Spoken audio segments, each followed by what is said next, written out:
I spent one night convinced a werewolf was crouched at the foot of my bed, breathing through its teeth, waiting for my heart to slow. The thing's silhouette didn't move like a man. It moved like hunger. Long arms, a bent spine, the shine of wet eyes just outside the reach of my bedside lamp.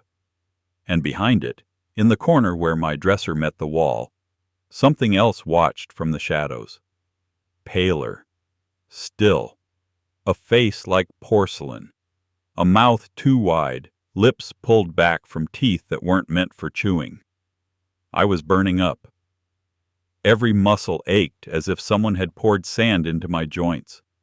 My sheets were soaked. My throat was raw from coughing. When I tried to sit up, the room tilted like a ship in rough water.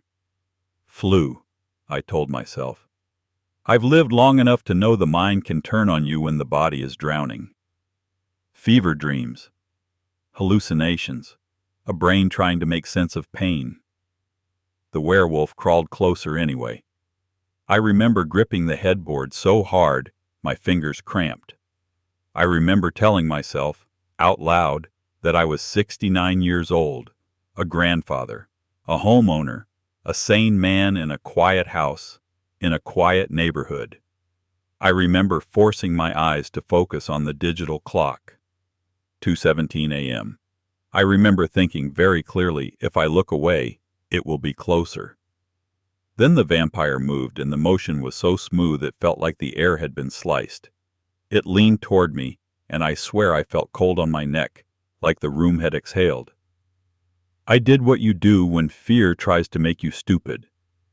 I tested reality. I reached for my nightstand, found my phone, and switched on the flashlight. The beam cut through the darkness like a knife. Nothing. No creature at the foot of my bed. No pale face by the dresser, just my bedroom, my door closed, my mirror reflecting a gaunt old man with sweat shining on his forehead and eyes too bright from fever. My heart didn't slow right away. It hammered for a long time, as if it didn't trust my brain's explanation. Hallucination, I told myself again. Just a hallucination. I slept in fragments after that. When I woke, the room was gray with morning. My body felt like it had been beaten. My head throbbed behind my eyes. I shuffled to the bathroom and stared at my own reflection. My name is Ashton Montgomery, and I know what madness looks like. I grew up watching my father lose pieces of himself in front of us, one small confusion at a time. I promised myself I'd never become a man who didn't know his own mind. So that morning, fever still clawing at me, I spoke to my reflection as if it were another person. You are sick. You are not insane. 3 days later, my fever broke. My appetite returned in cautious steps. My head cleared. I could breathe without coughing up pain. I stood at my kitchen sink with a cup of tea and felt something close to gratitude just to be upright. That afternoon, I noticed the first thing that didn't belong. My bedroom door. The wood near the latch looked shredded, not scratched the way a dog scratches a door, not nicked like furniture damage.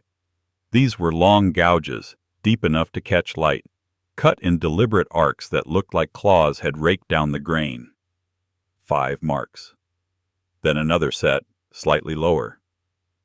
I stood there with my tea cooling in my hand, staring at the door until my stomach tightened. I stepped closer, ran my fingertips along the grooves. They were fresh. The splinters were pale. No one had been in my house, not since I got sick.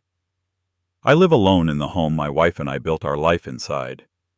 I keep to my routines. I lock my doors. I don't invite trouble. I went to the mirror in my bedroom without fully understanding why. Maybe because the memory of that pale face in the corner had come rushing back so sharply it made my skin prickle. I leaned in. 2 bite marks sat on the left side of my neck, 2 distinct punctures with bruising around them, like someone had pressed something sharp into skin and held it there. For a moment, the room felt too quiet. Then my rational mind tried to do its job. Maybe I scratched myself in my sleep. Maybe a bug bite swelled strangely. Maybe I bumped into something. I walked to the bathroom, turned on the sink, and washed my neck with plain water. No soap, no alcohol, just water. A faint reddish smear slid down into the sink basin. The marks didn't disappear completely, but the edges blurred, as if something had been applied to mimic bruising, makeup, dye, something meant to look like a wound. That's when the fear shifted. Because hallucinations don't leave claw marks on a door, and sickness doesn't paint bite marks on a man's neck. Someone had been in my room. Someone had stood close enough to touch my throat. Someone had tried to make me doubt my own mind. I set the cup of tea down with a steadiness that surprised me. I wasn't losing my sanity. I was being hunted, and I already knew who would benefit most if the old man in this house started acting confused. My daughter Meredith had been circling my property like a vulture for months. Not openly, not with threats, with concern that never reached her eyes. "Dad, this house is too much for you. Dad, what if you fall? Dad, we should talk about signing things over. It's just safer." She called it planning. I called it impatience. Because she didn't want to help me live here. She wanted to own it. And now, standing in front of that ruined door, feeling the damp sting on my neck where water had lifted fake bruising, I understood something with a clarity that made my hands go cold. Meredith wasn't trying to convince me. She was trying to break me. I began my investigation the way I'd done everything since my wife died. Quietly, methodically, and with a respect for facts over feelings. First, I photographed the door. Close-ups, wide shots, angles that showed depth. I placed a ruler beside the gouges so size couldn't be argued later. Then I photographed my neck under bright light. Then again in dim light, where the bruising looked more real. Next, I checked entry points. Front door, locked, no damage. Back door, locked, no damage. Windows, all latched, no signs of prying. My garage door had been closed. The side door lock was intact. No footprints in the soft dirt beside the foundation. No broken branches near the window. It didn't look like a stranger forcing entry. It looked like someone who already had a way in.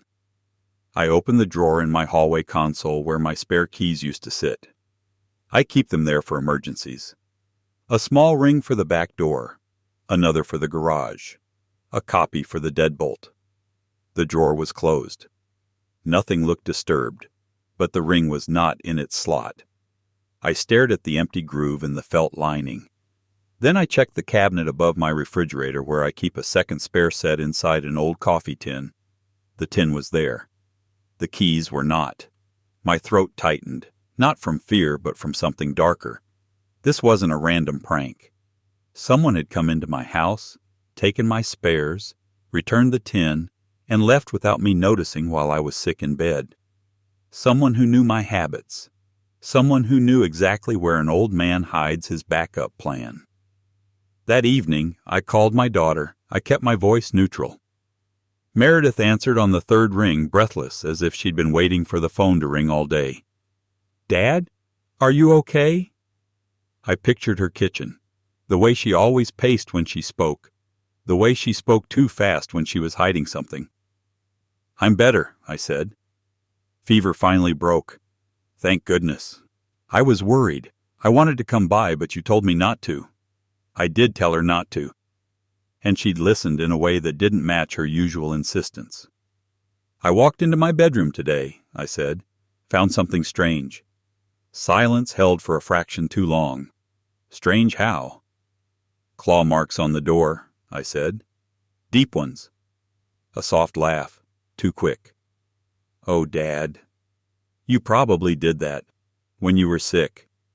You were delirious." I let the word hang. Delirious. Not feverish. Not confused. Delirious. A loaded word. Like the kind of word you tell a doctor. The kind of word you tell a lawyer. "I don't think I did it," I said. Another pause. A slight shift in her breathing. "Well, you were really out of it." she said gently. "You called me at 2 in the morning one night and didn't even remember. You said you saw things." My spine stiffened. I didn't call her at 2 in the morning. My phone log showed no outgoing calls during my fever. "You must be mistaken," I said. "No," she said quickly. "I'm not. Dad, please. Let's not do this. You're recovering. You need rest." Rest. Another word that sounded like something you say right before you suggest assisted living. I kept my voice even. "Meredith, did you come by my house while I was sick?" "What? No, of course not." "Did you have a key?" "No." "Did you ever have a key?" "I used to, years ago. When Mom was alive. For emergencies. But I gave it back." I stared at my empty spare key groove. Gave it back. I remembered my wife asking for it after a fight Meredith had with her husband. I remembered Meredith handing the key over with a smile that didn't reach her eyes. But I also remembered how quickly Meredith learned to copy things. How easily she could misplace something and then find it later. "I'm going to change my locks," I said. "That's dramatic," she said, the softness hardening. "Dad, you're overreacting." "Am I?" She sighed like I was a child refusing medicine. "Listen," she said, "I'm coming by tomorrow. I'll bring soup. We'll talk in person. We'll figure out what's going on." "No," I said. The word came out sharper than I intended. "No, not tomorrow. I'm tired. I'll call you when I'm ready." "Dad." I ended the call. Then I sat at my kitchen table in the dark for a long time, listening to the house settle around me like an animal pretending to sleep. I didn't feel paranoid. I felt alert. There's a difference. That night I didn't go to bed until I'd done 3 things. I placed a chair under my bedroom doorknob like I did when I was a boy. I set a glass on the doorknob so it would fall if the door moved. And I opened a small metal lockbox in my closet and pulled out the documents that mattered. My deed, my will, the insurance papers, the folder with the land survey and property lines. I held them in my hands and felt a bitter kind of comfort. Paper is weight, and someone was trying to take mine. The next morning I went to a hardware store as soon as it opened. I bought new locks, longer screws for the strike plates, and 2 motion-activated cameras. Nothing fancy, just reliable. Back home, I changed the locks myself. My knees complained, but my hands were steady. When I installed the cameras, I did it carefully. One aimed at my front door from inside the living room. Another aimed down the hallway toward the bedroom. Then I did something I hadn't done since my wife was alive. I called my grandson. Ethan is Meredith's oldest, 19 now, taller than me, quiet eyes. The kind of boy who notices too much and speaks too little. He answered with a cautious, tired voice. "Grandpa?" "Ethan," I said, "I need you to come by today." "Not for long. I need your eyes on something." A pause. "Is Mom okay?" I swallowed. "Your mother is fine. This is about me." He hesitated, and I heard the unspoken thing. "He's old. He's alone. Is he losing it?"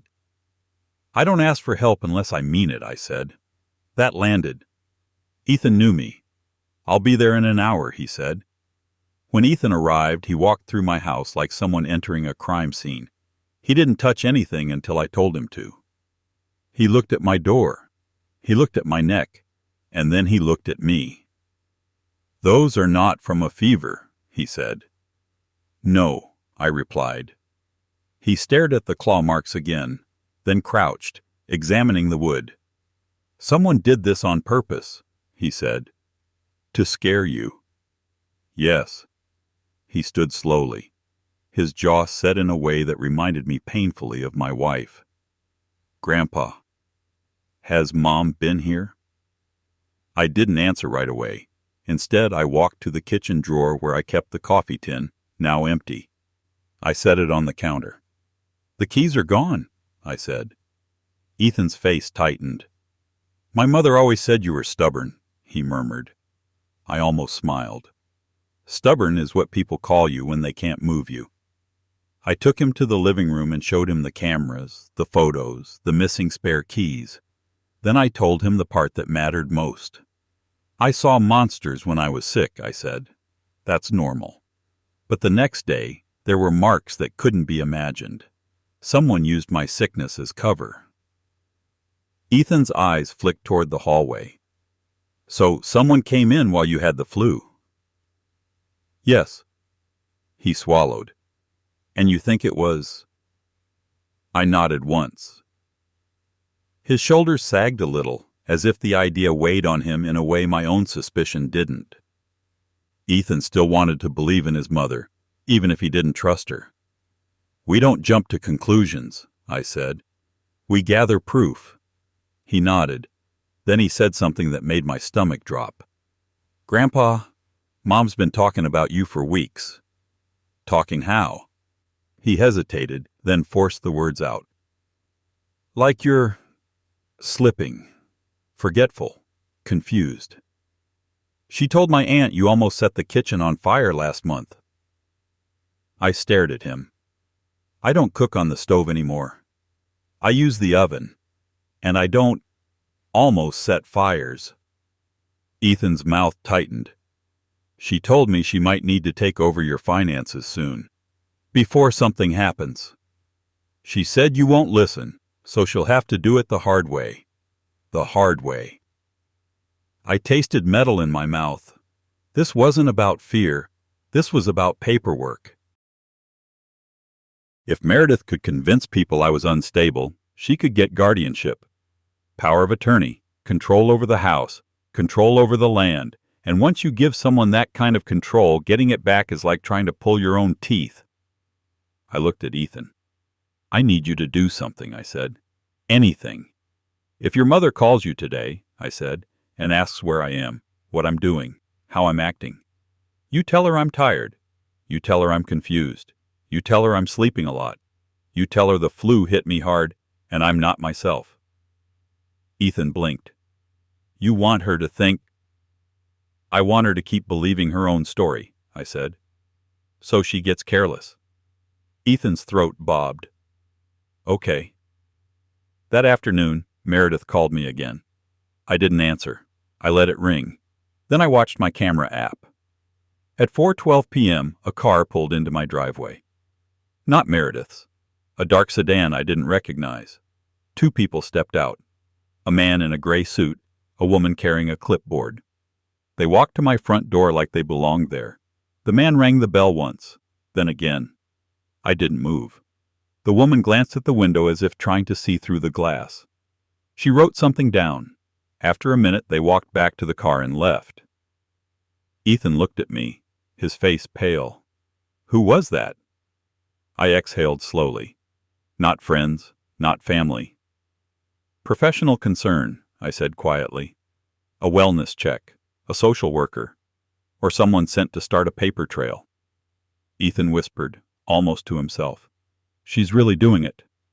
Yes, I said, she is. That was the moment the situation stopped being a family argument and became a fight. Because once the system decides you're unstable, it doesn't ask politely. It takes. That night, I didn't just watch the camera. I set a trap. I took my important documents and locked them in a safe deposit box at my bank. I removed my will from my house entirely and replaced it with a decoy folder, filled with photocopies and blank pages. Then I placed that decoy folder in the one place Meredith knew I kept important papers. The bottom drawer of my desk. I left the drawer slightly ajar, as if I'd been sloppy. Then I turned off my living room lights and sat in my recliner with my phone in my hand, watching the camera feed and waiting. At 11:48 p.m., my back door handle moved. The camera didn't catch the lock itself, but I heard the faint metal click through the quiet house. My skin went cold, not from fear, but from adrenaline. Someone had a key. A shadow slipped past my kitchen window. Then the motion sensor in my hallway camera tripped. A figure entered the hallway. It moved slowly, exaggeratedly, like it wanted to be seen. Then it stepped into the camera's view fully. I felt my stomach twist. It was wearing a mask with a snout and fur. A grotesque werewolf face, eyes reflecting the infrared like small burning coins. On its hands were long, curved claws that caught the camera's light. It leaned toward my bedroom door and raked the claws down the wood in a slow, deliberate motion. A second figure appeared behind it. Pale mask, black cape, the cheap shine of plastic fangs. The vampire turned its head toward the camera as if it knew exactly where it was, and then, as if performing for an audience, it leaned to the side, exposing its neck, where 2 red marks had been painted in a perfect imitation of what had been on mine. My throat tightened. This wasn't just intimidation. This was theater, a staged haunting, a performance meant to be recorded, to be shown to someone later with the right narrative attached. Look at him. Look at the old man. He thinks monsters are in his house. He's losing his mind. My fingers curled around my phone so hard it hurt. Ethan stood behind me, barely breathing. The werewolf went to my desk. The drawer slid open. The decoy folder was lifted. The vampire crouched beside it, and for a moment I could see the way its hands moved. Not clumsy, not random, familiar. Hands I'd seen at my dinner table, hands that once held my newborn granddaughter. The vampire reached into its pocket and pulled out a phone. It angled the screen toward the documents as if photographing them. Then it turned its head toward the hallway camera and raised 2 fingers in a casual, satisfied gesture. My jaw clenched. Ethan whispered, trembling, "Grandpa, that's her." I didn't answer, because the next thing they did answered a question I hadn't even asked yet. The vampire walked to my bedroom door. It pressed its ear to the wood, listening. Then softly, it spoke. "Dad?" The voice was muffled by the mask, altered, but I knew it anyway. A daughter's voice, carefully softened into concern. "Dad, are you awake?" "It's okay. It's just me." Ethan's breath caught.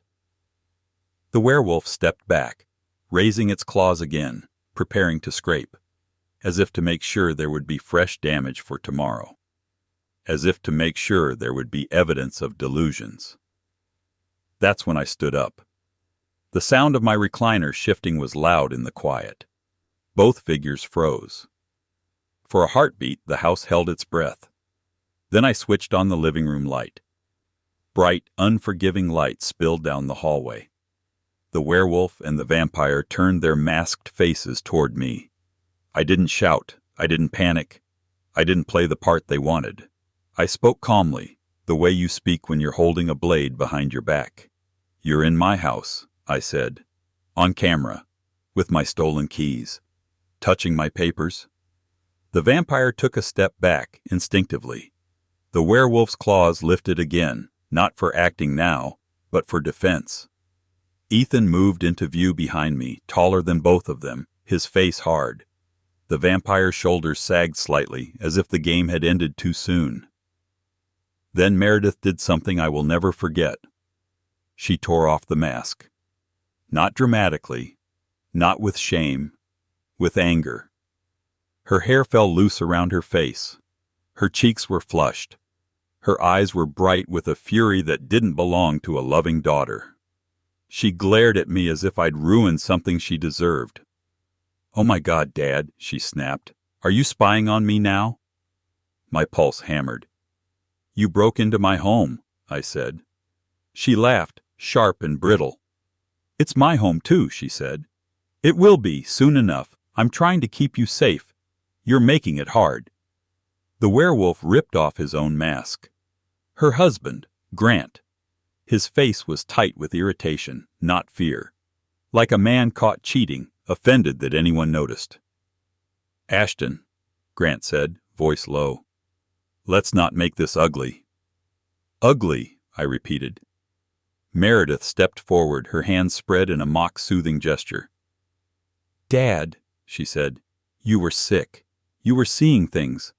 I came by to check on you. You were out of it. You didn't know what was real. We were worried you'd hurt yourself. Ethan's voice cut through the room. You dressed up like monsters, Mom. Meredith's eyes flicked to him, and for a second something like surprise flashed over her face. Ethan, what are you doing here? He didn't answer her question.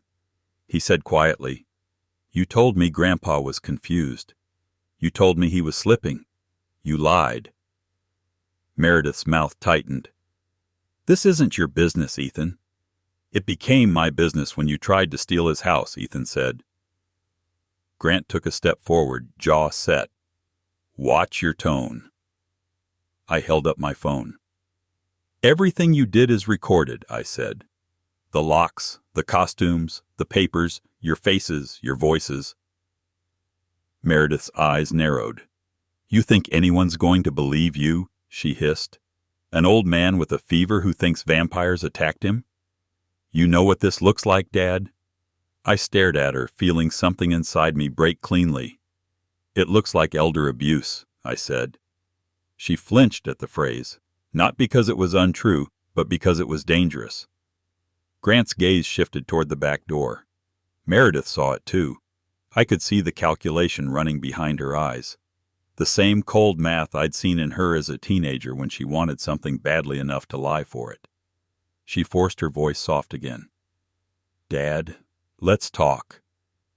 No police, no drama. Just sign the house into a trust, with me as trustee. It protects you. It keeps everything in the family. You can still live here. I almost admired the audacity. You tried to frighten me into looking insane so you could take my property, I said. You put on masks and clawed my door while I was sick. Meredith's face twisted. You were never going to do it willingly, she snapped. We asked. We begged. You refused. So fine, we did what we had to do. Grant muttered, Meredith, stop. But she was past stopping. Do you know what it costs to keep you in this place? She shouted. Taxes, maintenance, repairs. You're sitting on a fortune doing nothing with it while the rest of us struggle. Ethan's eyes flashed. Struggle? You drive a new SUV. Meredith's voice turned vicious. You don't know anything. Grant lost his job. We have debt. We have bills. And this house, this land, this is the only thing Grandpa has that can fix it. He's going to die eventually anyway. The words hit me like a slap. Not because I didn't know I was mortal, because she said it like I was already gone. I felt my voice go very quiet. Get out. Meredith's eyes widened slightly, as if she couldn't believe I'd spoken to her that way. Dad, get out of my house, I said again. Now. Grant's expression hardened. Or what? I lifted my phone and pressed one button. The speaker clicked on. A calm voice answered. Mr. Montgomery? Yes, I said. They're here.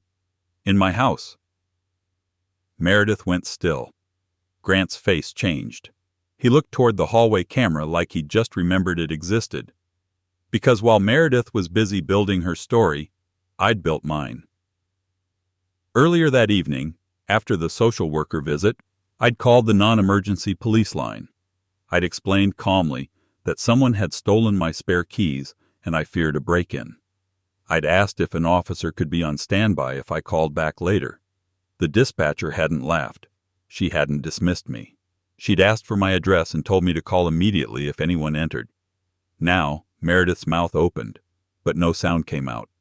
Grant took a step backward. Meredith whispered, Dad, don't. I looked at her. You tried to make me doubt my mind, I said. You tried to take my life by taking my autonomy. You don't get to ask me for mercy now. The dispatcher said, Officers are en route. Grant swore under his breath, then lunged toward the back door. Ethan moved fast, blocking him. Grant shoved him hard. Ethan hit the wall but stayed on his feet, his eyes burning. Don't touch him, I said, and the calmness in my own voice surprised me again. Because the rage was there.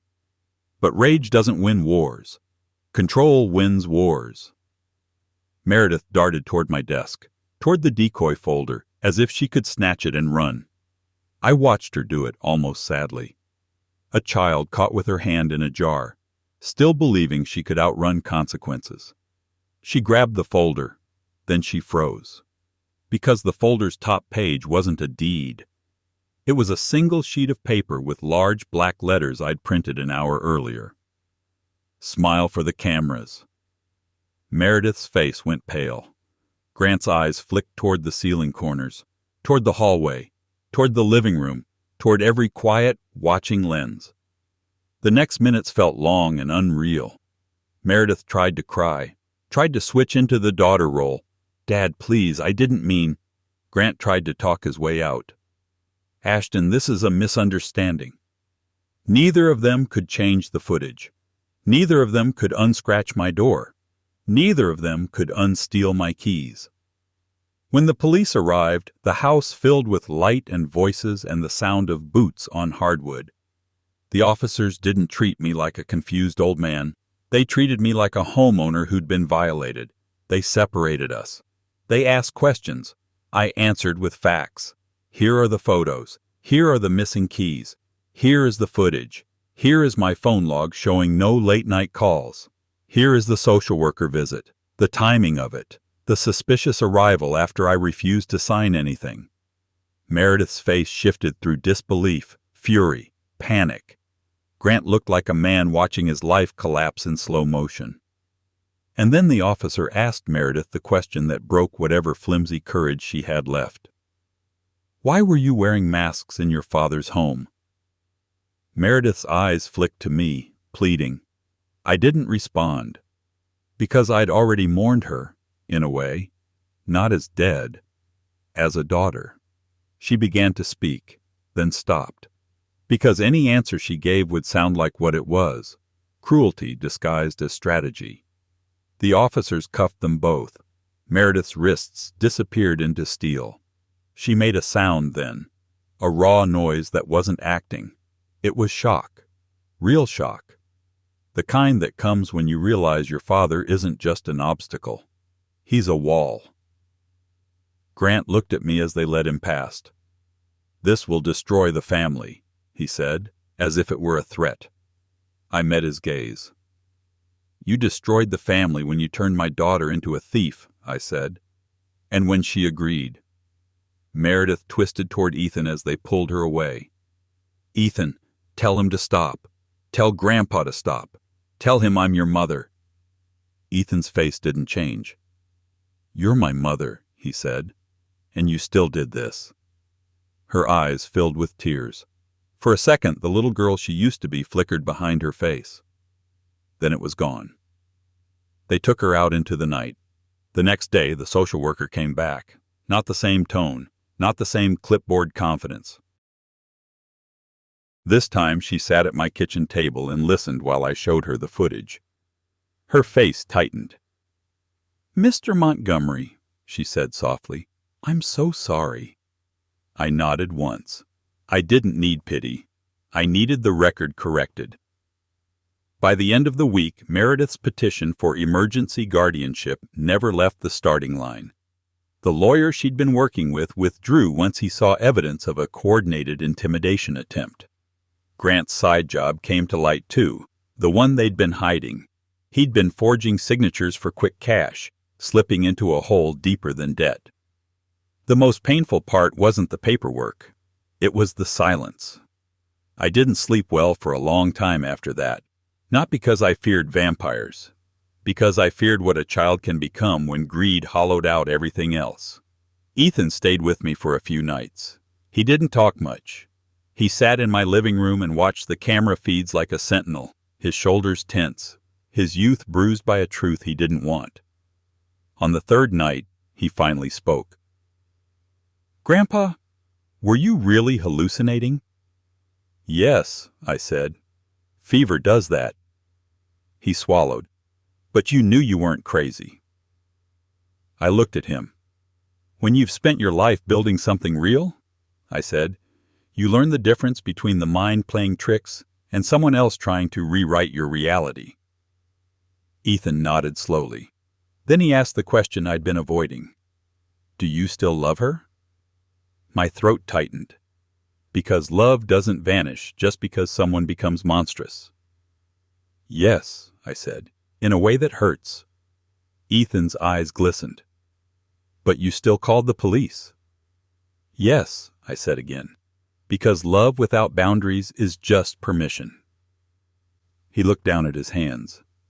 She kept saying you were stubborn, he murmured, like it was a flaw. I let out a slow breath. Stubborn kept me alive, I said. Stubborn kept this house mine. Stubborn kept her from putting me in a facility and selling everything my wife and I worked for.